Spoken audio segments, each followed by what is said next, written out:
Good afternoon, guys.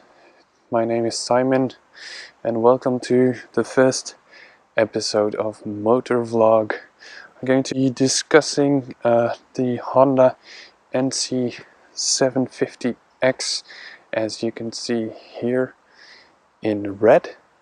It's the 2015 model. It's got 2000 kilometers on the clock at the moment, and well, I'm using it mostly as a commuter bicycle because I found some really interesting and good reviews for it as a commuter bike, and I can admit that it actually is a very good choice. Let's go around the bike quickly. So of course it has ABS. This windshield is not a default one. The default one for the 2015 model is a little bit less tall than this one.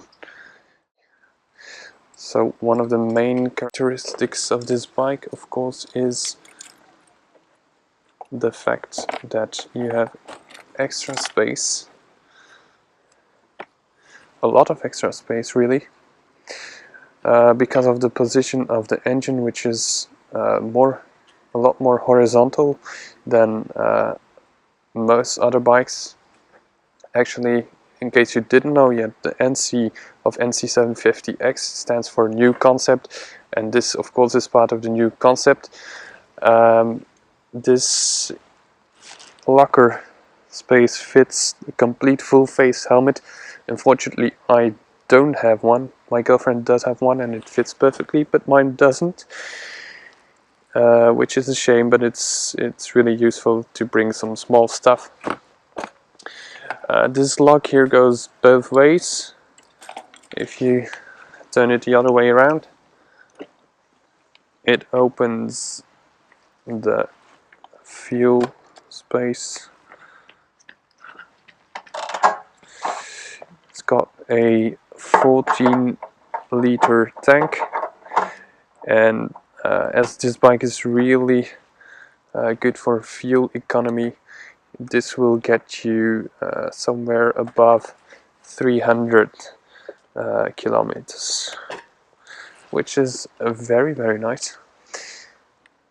My fuel consumption, average fuel consumption, is now 3.9, I believe, which is very reasonable for a bike like this. The default tires that come with it, those ones I'm not so happy with.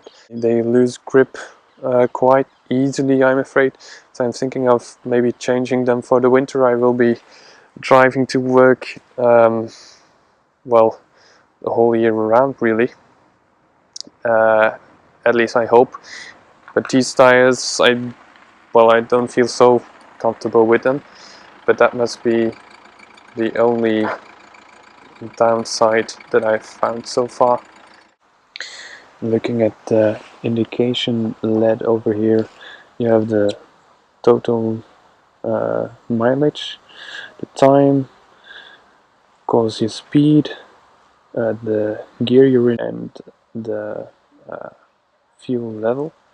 You can switch between the trip mileage, trip A, trip B, fuel consumption every 100 kilometers, average fuel consumption, oh, it's actually 3.8 apparently.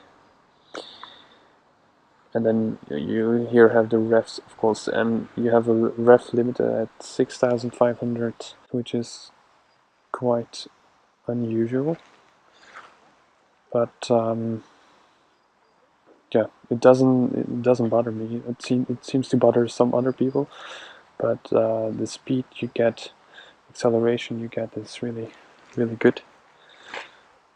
Well, it's not the fastest bike, but definitely fast enough.